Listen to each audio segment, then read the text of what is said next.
Bro, they did the Kishin so dirty in the Soul Eater anime ending. Like, look at this, and then look at this.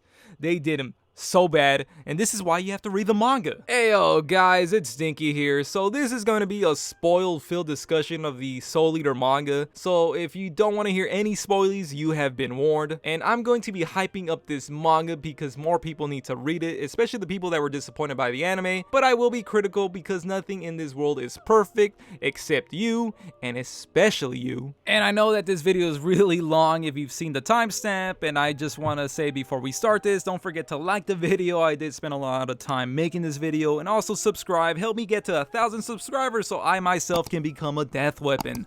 Thanks. Oh, and one last thing, if I did miss something throughout this 40-minute plus video and you want to know my thoughts on it, let me know in the comments below. If there's enough comments, I would love to make a follow-up video where I respond and answer any questions or add even more thoughts to anything that I might have missed out. And it's been 2 weeks, so I'm also here to announce the winner of my giveaway from the last video. Congratulations to Atomic Chicken. Congrats, man. Woo! Go check out my comment under your comment on the video so I can get you the copy of Soul Eater the Perfect Edition, and let me know which volume you want. I'll be planning more future giveaways for future videos, so obviously subscribe, and back to the video. So let's get down on it. The first 10 volumes. I don't want to go too deep into it in case you've already seen my manga impressions video or have seen the anime. The anime covers the first 10 volumes and does an amazing job at it. There are a little bit of differences that I will mention, but let's talk about my favorite parts, moments, characters, and what I may have disliked. There's not too much in the first 10 volumes, but let's get into it. Let's get down on it. Like I have said in my previous videos, I'm going to repeat myself again that I love the pacing of Soul Eater, especially in these first 10 volumes. The reason that the pacing in Soul Eater is so good because it does a good job of keeping things interesting, moving along the story, but it always gives itself time to breathe. I love how the manga starts out by introducing us to our colorful cast of characters, and I love all of them. They're all great. And I know that some of the characters might be a little too much. I know Black Star is too much of a loudmouth, and I know that Death the Kid is too anal about being OCD about his symmetry. But as the story continues, you know, they start to lessen on their little quirks and they really come into their own. And then we start to get introduced to even more characters as the story progresses. We meet Stein, he's one of the best characters. We also get Maka's dad, who is Spirit, and he is one of Death's personal death sites. And we also meet Death, or otherwise known as Lord Shinigami, and he's not that intimidating as you would think Death is. And it's crazy the amount of good arcs we get in the beginning of Soul Eater, because the first arc is basically introducing Stein, and he showcases how good a Meister can be, especially without a weapon. And maybe I should explain what a Meister and a weapon means, because you might be new to Soul Eater, but essentially Soul Eater is a show about kids training to become Reapers. It's based off a partner system where one person wields a weapon and one person is the weapon, because essentially here, the power of friendship is what makes you strong. However, some people like Stein are so skilled enough that they don't even need a weapon because they are strong on their own, because they understand how to use and manipulate their souls, because souls is how people connect in the world of Soul Eater. As you can guess it, souls are the power system in the world of Soul Eater. So if you have a good soul, a strong soul, you're going to be a strong person, and if you have a soul that can adapt to other people's souls, you're even stronger. And the main things these kids have to work on is to get their death weapons to consume 99 souls of evil people and also a witch's soul. And what makes an evil person have an evil soul is that they're killing good people and consuming the souls of good people. And if they consume enough good souls, they will become a Kishin, and that is the biggest threat in the world of Soul Eater. And that's when we meet Crona, the first big antagonist of Soul Eater. Crona is the offspring of an evil witch who is basically using Crona as an experiment and wants him to become the next Kishin. So unfortunately for Manga and Soul, Crona is too powerful and they are defeated, but we get to see Stein and Spirit, a death weapon, in action, and they are too strong for Crona, so they have to escape. And then we get to find out that the evil witch Medusa has actually infiltrated the school. And we find this all out within the first 2 volumes. And now I'm realizing that I am summarizing the Soul Eater manga, but you guys should be really reading it and I should just be reviewing it, so let me move it along. I just thought that I needed to explain a couple things and I got really into this talking about Soul Eater because it's so good. So I'm sorry if you wanted me to even talk even more about Soul Eater, but let me review this thing. And one of the standout arcs for me in the first 10 volumes is the Uncanny Sword arc. It's so good because of the soul wavelength battle between Tsubaki and her brother. I think it's such a great concept for this show. Most of the fights in Soul Eater are physical fights with weapons, but this fight was more psychological, emotional. We learned a lot about Tsubaki and her whole heritage with her being a special weapon. I can't remember at the top of my head. Let me look it up. Just found it in the manga. It's from her clan name, which is Nakatsaka, so hopefully I ever pronounced that correctly. Basically, she's a multi-form weapon. Everyone else can only transform into one weapon. She can transform into multiple like ninja weapons, which is super cool. And then we learn a little bit more about Black Star in this arc. We learn that he's from the Star clan, and they're basically hated around a couple tribes because they just are thieves or they're mercenaries that are sent to just mess with little tribes. And then we get an awesome moment at the end where Black Star does not leave Tsubaki for one moment, even though the tribe that they're at is trying to harm them. They're even beating the shit out of Black Star because they hate him and want him to leave. These two moments make for great character development for Black Star because it shows a maturity we hadn't seen yet, because he's just a big loudmouth and he's always just ruining everything because he wants to be the star of the show. This is a great little arc for Soul Eater that has a lot of lore and story that will eventually be resolved later, because Tsubaki gets a power up when she defeats her brother and gets the Masamune sword. And then of course the Star clan is gonna get brought up again because they're actually more of a demon clan than a human clan, and it's a sort of darkness within Black Star that he has to overcome later. But you know, I'm already kind of jumping ahead, but let's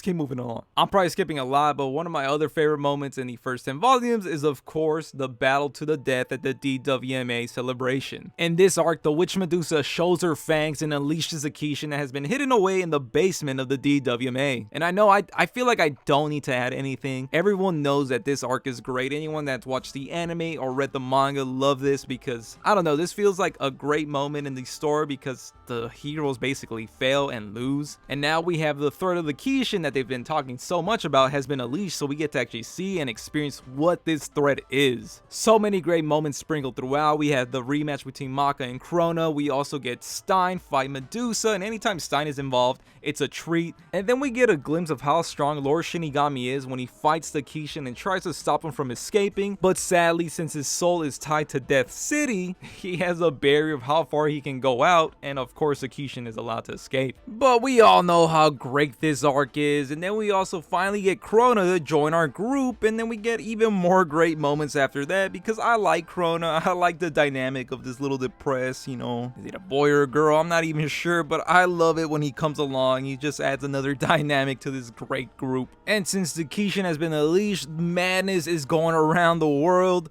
Stein is feeling the madness because he's a pretty mad lad himself, and then we get to see a lot of the things around the world are reacting to it, and that's when the witch Arachne is awakened because every rogue witch just wants to capture the Kishin. And then we also get introduced to Gariko, who is basically Chainsaw Man before Chainsaw Man, and he has an excellent fight with Justin Law. It's so hard to recap this story or just kind of summarize it without just talking about the whole thing, because all of it is so cool. So I'm sorry if I'm just basically recapping, but there's so many great moments throughout this first 10 volumes. Let's just get to Brew, because that's where the anime catches up, and then once you're reading the manga, you just want to catch up to that point because you know you're going to get juicy new content. Here we get more great fights, like an unexpected battle between Sid and Mifune. We also get to see Ox and his group in action, which is great. The anime does a good job of animating this and making it look really awesome. It looks good in the manga too, but you know, I just wanted to throw that out there. One of my favorite parts of this arc is that little island with the magnetic field where everything is just stuck back in time 800 years ago. It just adds so much to the lore of Soul Eater, and that's where Brew is, and that is where Mosquito is, and he's about to take it. But Medusa is there, and she's been manipulating the whole thing because she has actually switched out Brew with a fake Brew, and she has the real Brew. And one of the major parts that I like about this arc is that technically the DWMA loses, and I like that because I always like how they have to reflect, and everyone's really upset with each other, mad because they lost and want to improve even more. And it's just crazy because they have lost a lot of the big fights, like the celebration at the DWMA and this one. And that's the first 10 volumes of Soul Eater, and they've been great. There's not a lot that I dislike in it. There's really isn't anything major that I could think of. If you want to know what the difference is between between the anime and the manga. The manga mentions that Mifune has a strong soul made of 99 souls, and that's why Black Star is sent to go fight him because, hey, you know, if Black Star can kill him, he'll have 99 souls right there, and if he kills the witch, bam, he turns Tsubaki into a death scythe.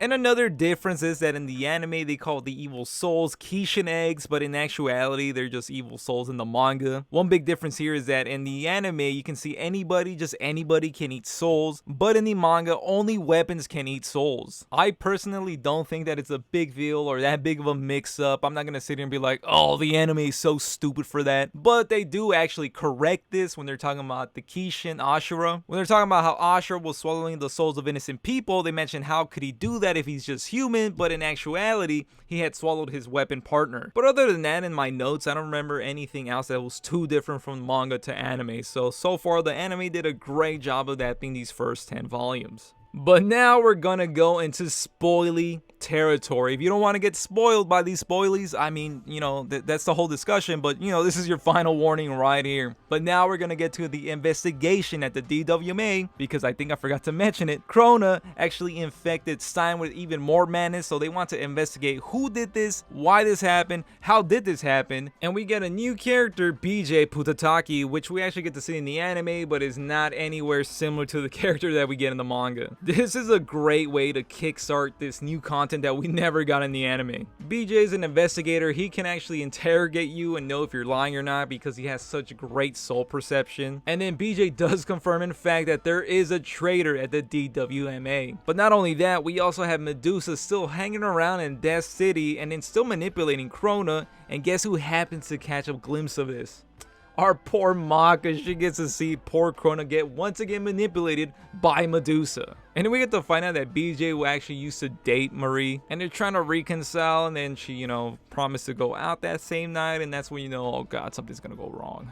Marie is of course waiting for BJ to make it to dinner, and that's when BJ makes a realization. His soul perception just unlocks and evolves at that very night. BJ was having a nasty hunch that something was not right and something bad was about to go down, and that's when his soul perception unlocks and he realizes that there are witches in Death City, and he can sense them even though they have their soul cancel. And not only does he sense the witches, he also senses where the Kishin is, and that is when he's taken out because someone doesn't want him to blur out where he is, and that's where we actually realize that there is another traitor at the DWMA. And one of the most heartbreaking moments too is that not only does he get killed, but also Crona is manipulated by Medusa to leave Death City and go along with her, and you know, continue the experiments that she's gonna do on him. And it's just, you know, that's sad.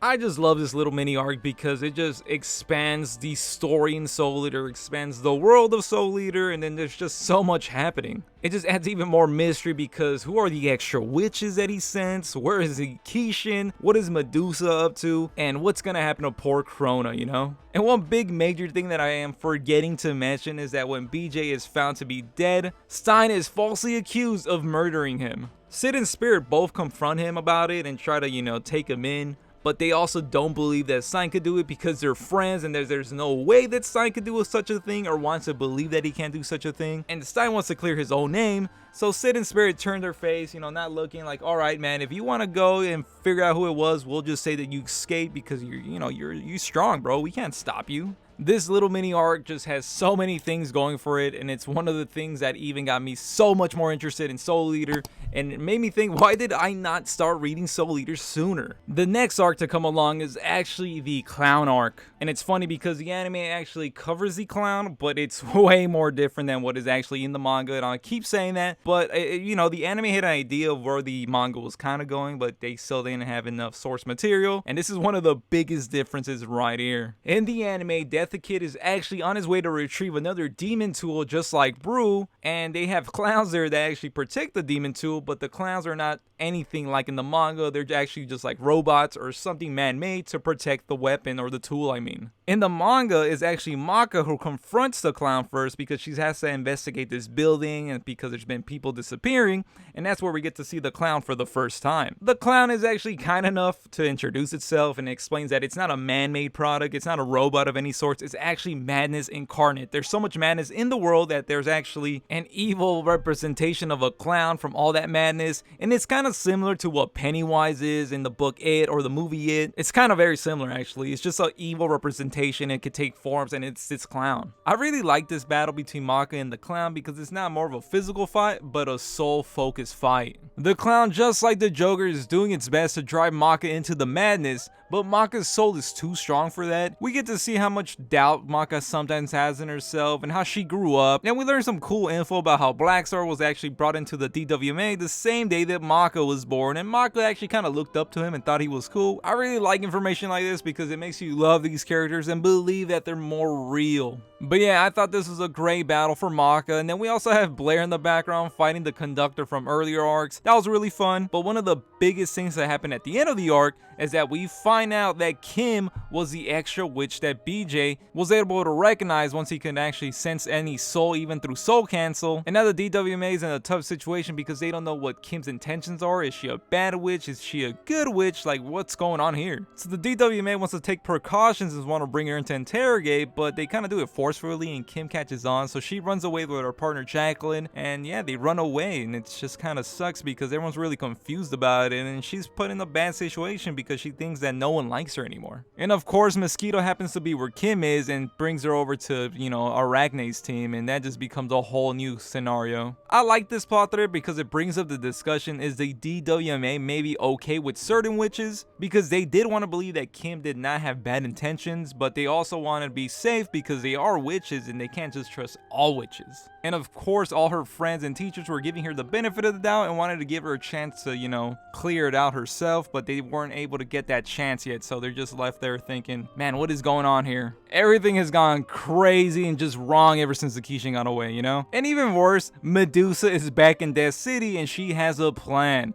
And much similar to the anime, she wants to make a similar deal. She wants her own immunity, but she will help them out to find out where Arachne has been hiding all this time. And this is where we get the true infiltration of the Baba Yaga Castle, and it's a million times better than the anime. But this time, Medusa, instead of just taking a back seat and letting the DWMA know where the castle is, she's actually involved this time. Medusa herself wants to infiltrate Baba Yaga Castle as well because she lies about wanting to take Crona back because supposedly Crona was stolen by Arachne. And then she wants to take Killick, Ox, and Maka and all their obviously weapons because she needs a team to go in there, but it has to be a small team. But Death says, hey, you gotta take Death the Kid, we need some collateral here, alright? And oh yeah, just like the anime, with the witch Medusa trades over Brew to get this mission to happen. And I'm gonna be kind of all over the place with this because it's probably one of the longest arcs in Soul Eater, maybe the second longest. But this arc is amazing because there is so many things that happen. It's a whole new group, there's so many new fights, and then the fights themselves are really amazing. We get hilarious moments with them trying to infiltrate the castle and actually trying to dress up like they're part of the Arachne army, and it's pretty funny because no one can figure out who's who,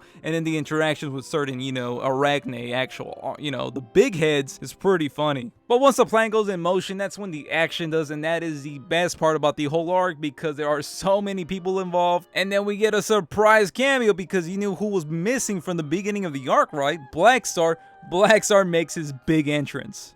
So the plan kind of goes off the rails because some people aren't doing their jobs correctly because some of Medusa's, you know, followings, we have Free, we have, fuck what the frog's name is, Erica, we have the little rats. They're not doing their job correctly, specifically Free because he goes to the wrong room. But it ends up being great because then we have a team of both Free and Death the Kid versus Mosquito, and Mosquito is as strong as he was 500 years ago or so, and it makes her an amazing battle with great art. And remember I said that the DWMA got Brew from Medusa, the real Brew. Now we get to see what the actual real Brew actually does. It's nothing like the anime, and I guess it kind of just brings up your most potential inside of you because Death the Kid actually brought it with him just in case they needed it, and with the power of Brew, it unlocks the lines of Sanzo, you know, those 3 half lines that go across his head. One of the lines connects and he gets a crazy power up, and then we get the idea like, hey, Death the Kid is finally gonna be symmetrical once all 3 of those connect, and he's gonna be crazy strong.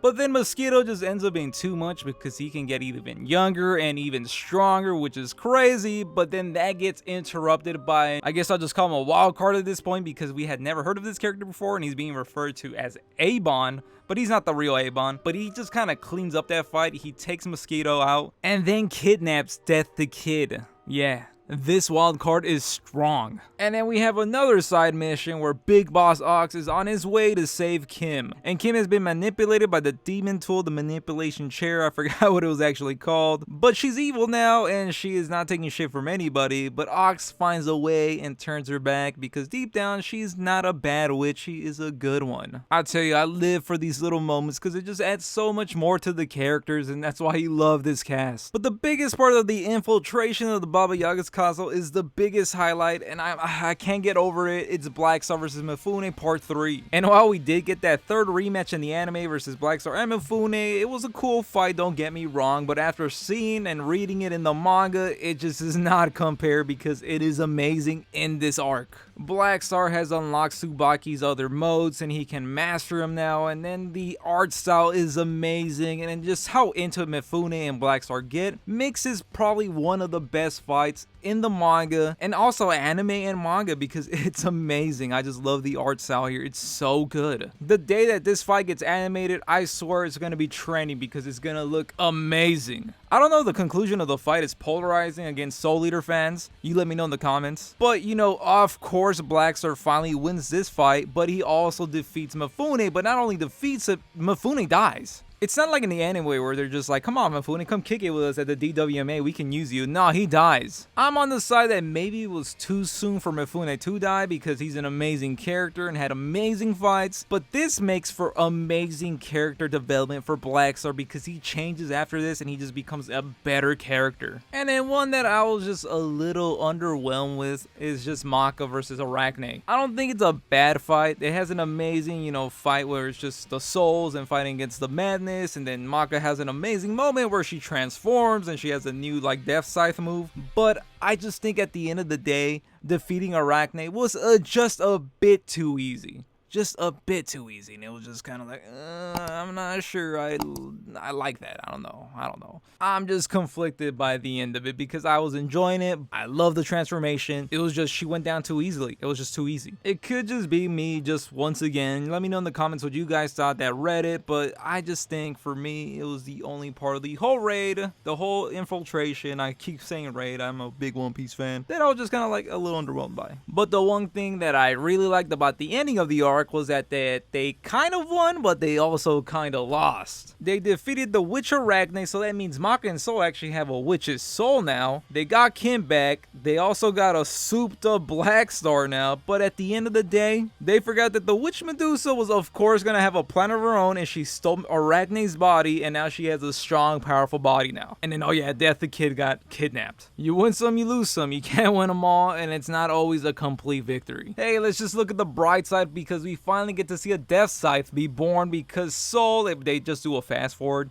Maka and Soul get 100 souls and they already have a witch soul, so Soul is the next death weapon. That's one of the biggest things that bugged me in the anime because they did not show off a new death weapon from one of our main characters. Yes, I know you weren't following the manga, but you could have found a way to make it happen in there. Like, come on, they defeated the Kishin without a death weapon in the anime? Like, what the hell? At that point, Lord Shinigami could have just gotten any weapon that was at the party and just defeated the Kishin when he first was released. The only thing that kind of let me down that there was no like big appearance change in Soul's weapon form. He was just basically, I think, just a different color scheme, but I thought he was gonna just change. He was basically the same weapon. Oh shit, I forgot about the biggest thing that happened at the end of the infiltration arc. Tezuka pops out, and I love Tezuka, and his Meister is a monkey. A monkey! It's so cool, I love it. And then we also do get to find out who the traitor of the DWMA is because Stein and Marie have tracked them down, and it's Justin Law. And I'll say I wasn't surprised by this because sadly this was spoiled to me before I ever read the manga because that was one of the biggest hype things about the manga because Justin was actually a bad guy in the manga, but in the anime he's still a good guy. But I really do love this twist of how Justin Law does have a little bit of madness of him of just being obsessed with order or just like praising a certain god. I really do love his transformation from good to bad guy and just succumbing to the madness because he has one of the coolest designs in the whole manga. And with all these crazy cool developments, unfortunately we get introduced to possibly the worst character in Soul Eater, and it's Gopher. This boy is just nothing, he has no redeeming like qualities. He's just a follower. He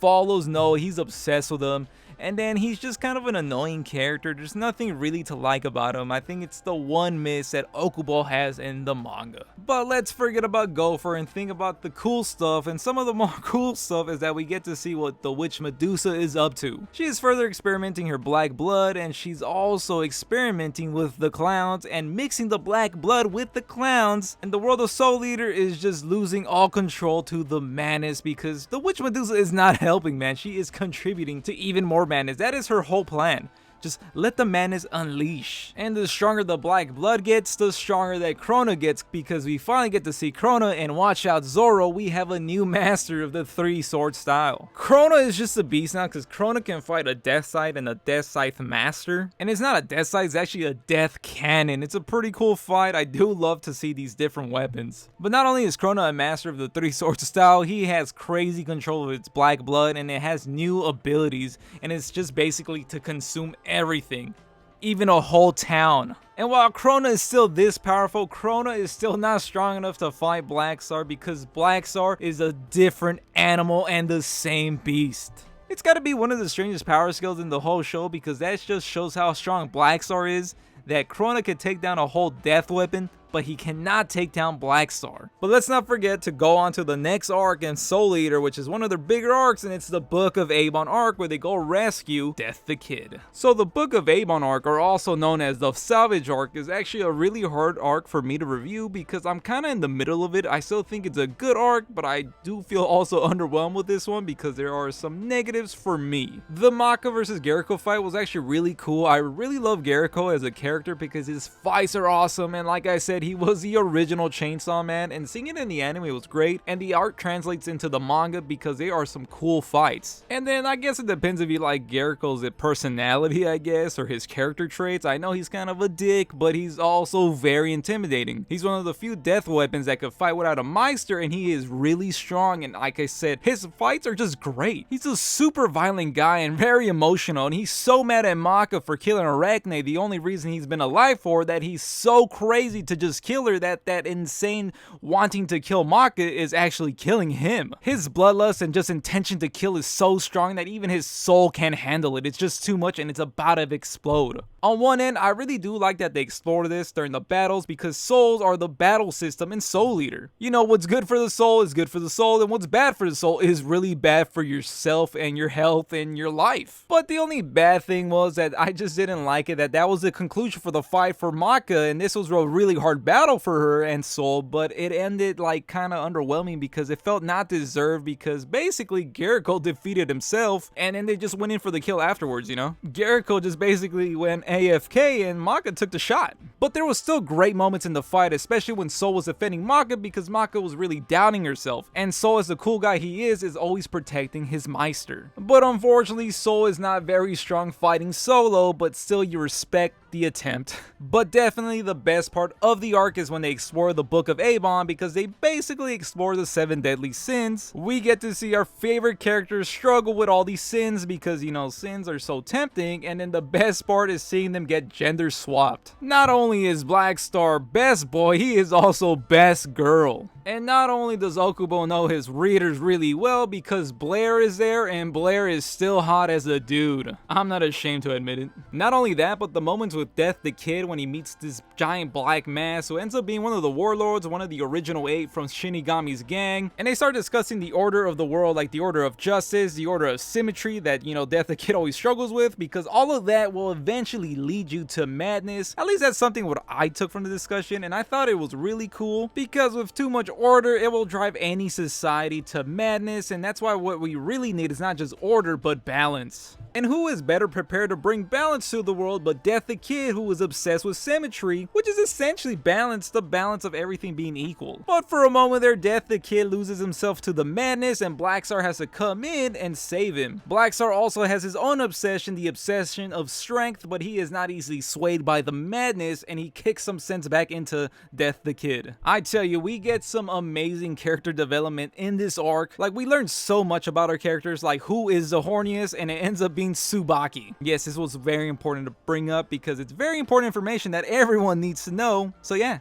do what you will with that information. And then the conclusion fight to the arc where they fight Noah is a great fight. It's very like animated. There's like big moments. It's very flashy. We have an awesome moment where Death the Kid connects his second line of the Sanzu on his hair, so he's so close to being symmetrical. And then with that connection of the lines of Sanzu, Death the Kid becomes even stronger and takes down Noah. Noah's fighting style was really cool. It reminded me of Crollo Lucifer from Hunter x Hunter, where he has the book and has so many abilities, and it made for a great fight. But sadly, I did not really care for his character. I mean, he kind of came out of nowhere and went really fast, and he still comes back later in the story, but I feel like it was for nothing because nothing really develops out of that. The whole arc is still really good, but I just feel like Noah and Gopher were just not fleshed out and just not great characters. Just Noah's good and then Gopher is just the worst. But still really good arc. I just feel like I have to be a little critical with Soul Eater because I've been giving it nothing but praise, but I feel like I have to be subjective and give some criticism. Don't get me wrong, I still think it's really good, but it does have some of the lowest moments for Soul Eater, but it's not that bad. I mean, even their lows aren't that bad.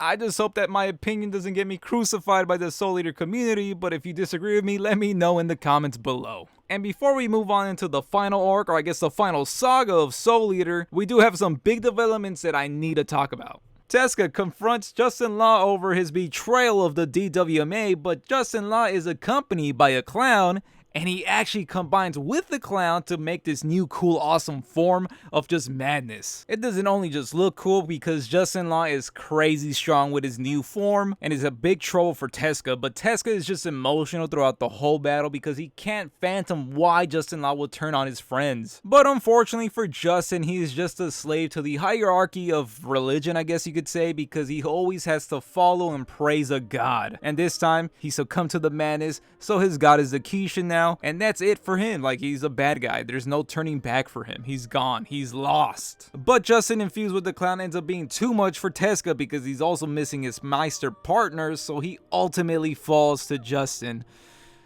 Ah, man.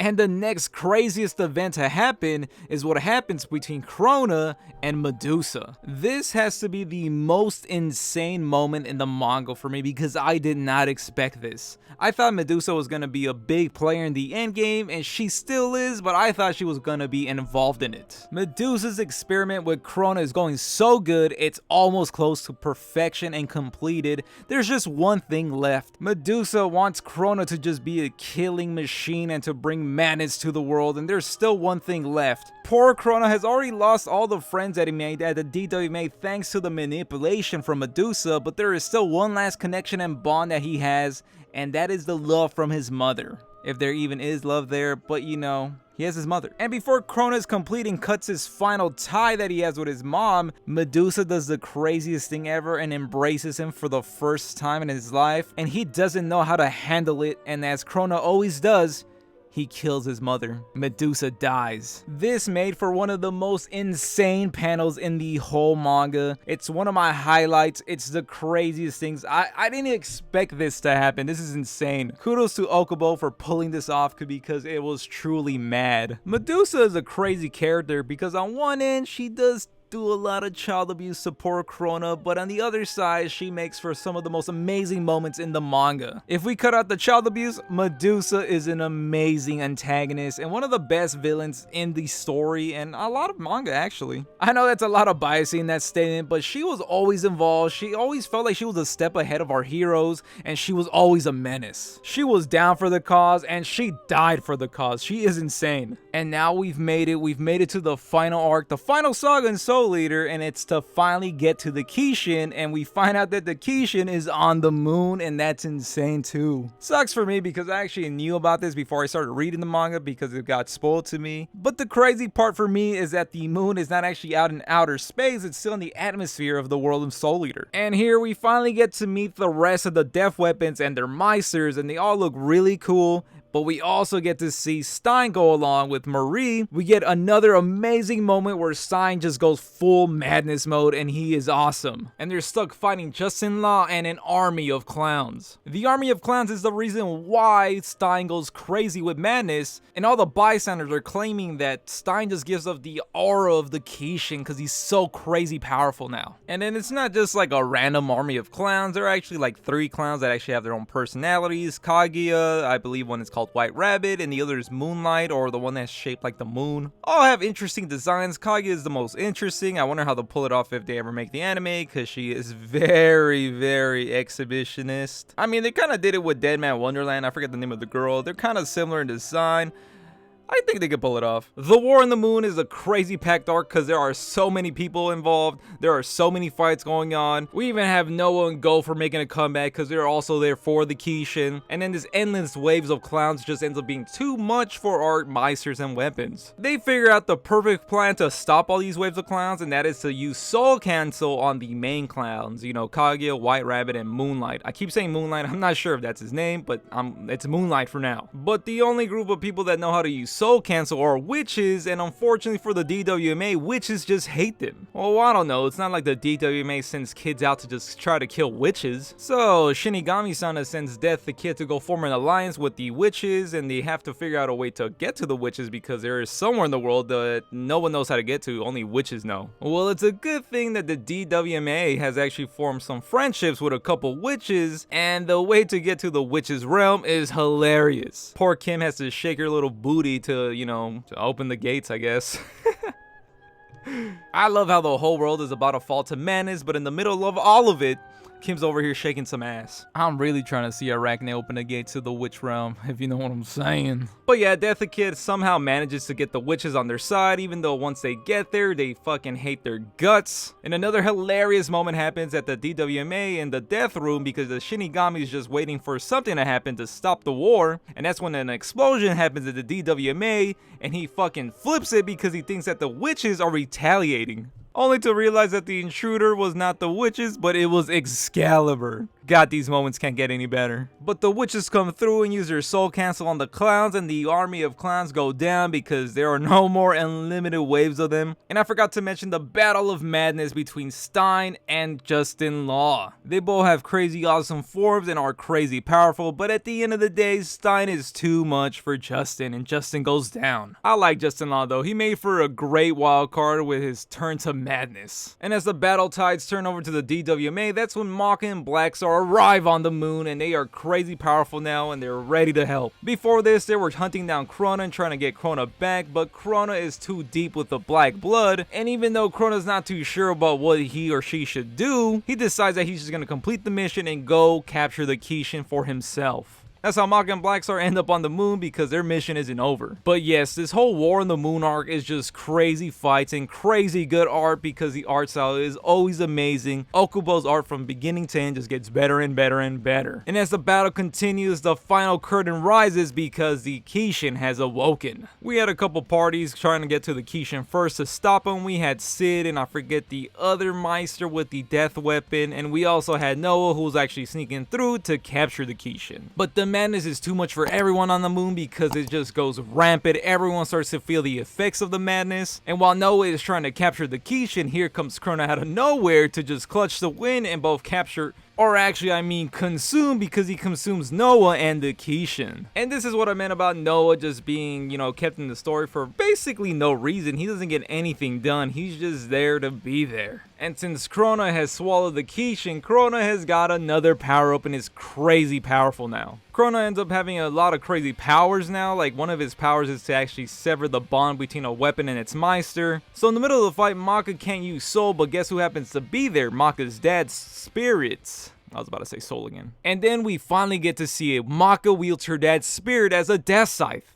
And the fight ends up being too much for Crona, and Crona has too much going on. There's too many emotional battles going on. There's too many physical battles going on that ultimately the Kishin has an opening where he comes out with a reverse unicord, and somehow he swallows Crona, and now the Kishin is reborn. And then we reach the climax, the final battle of Soul Eater. The Kishin versus our 3 Meisters and weapons. But before the battle starts, the Kishin comes out with a revelation that him and Death the Kid are actually brothers because they're both technically children of Shinigami-sama. This lights a fire under Death the Kid because he is nothing like the Kishin. There is no way that they can be related by blood or even like the significance that the Shinigami created both of them. So that's when the true battle begins and they just start going at each other, and this has to be basically the best fight in the whole manga because it has some of the best art to accompany it. I love the third battle between Mifune and Black Star. It had some amazing art. Even the art style changes there for a bit where it's all like super sketched out and everything. But this fight with the Kishin became one of my favorite antagonists because his moves, his art style is just amazing. I love it. The Kishin was everything that the DWMA had feared. He is so strong and terrifying. But we gotta give flowers to Maka, Black Star, and Death the Kid because they stand their own. They might not be as powerful alone to go against the Kishin, but together they are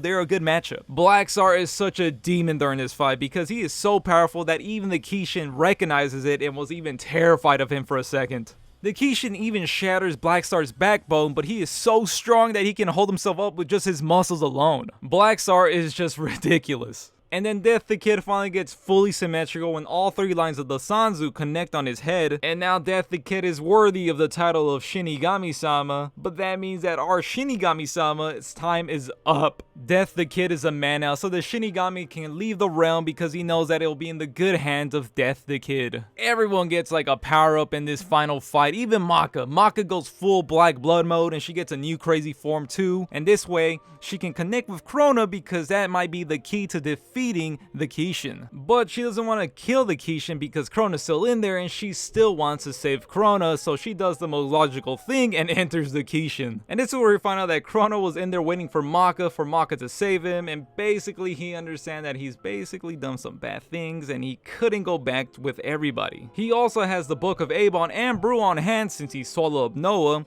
and he understands that there are so many threats out there, including the Kishin, that the last thing that he wants to do is to save Maka because that's basically the only person he cares about. Because throughout the whole battle, the Kishin is still too powerful for all 3 Maka, Black Star, and Death the Kid to take on, and basically no one else has a chance because they're not the main characters. So the only way to defeat the Kishin is basically to trap him with Crona's black blood. So the Kishin is stopped and we get a happy ending. Well, sort of. We get a happy little epilogue to see how all of our favorite characters are doing after the fight on the moon, but there's also the whole idea that it's not over yet. Because right before the Kishin is trapped in Crona's black blood, he screams and claims that this is a temporary hold. And just like before, he will escape and cover the world with madness once again. And before I comment on the ending and the conclusion of the battle, let's just talk about the ending where everyone's happy, they're celebrating. Death the Kid is a Shinigami-sama now, and they have also came to a conclusion of peace between the witches and that there will be no more hunting of witches,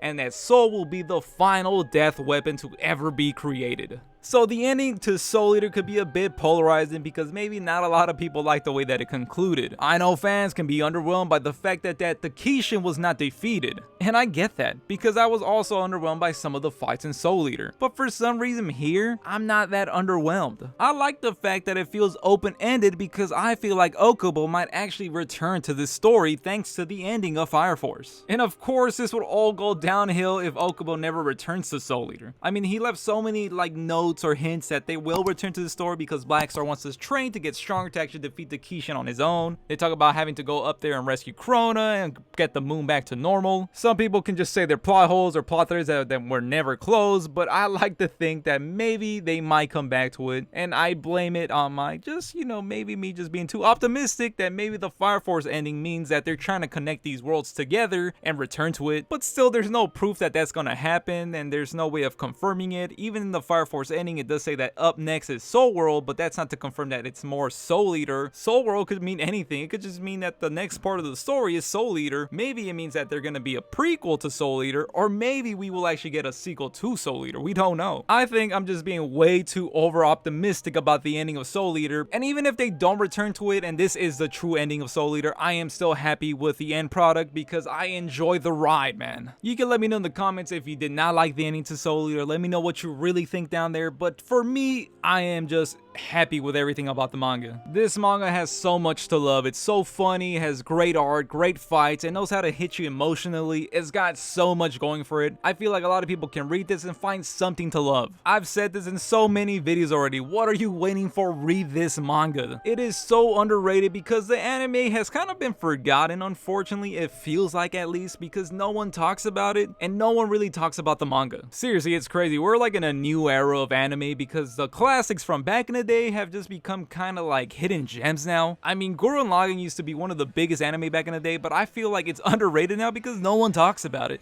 and that's Soul Eater. When the Soul Eater anime was going on, Soul Eater was at the peak of enjoyment. Everyone was talking about it. I remember seeing so many profile pics with like Soul or any character from that show. I remember just seeing Excalibur all over the place.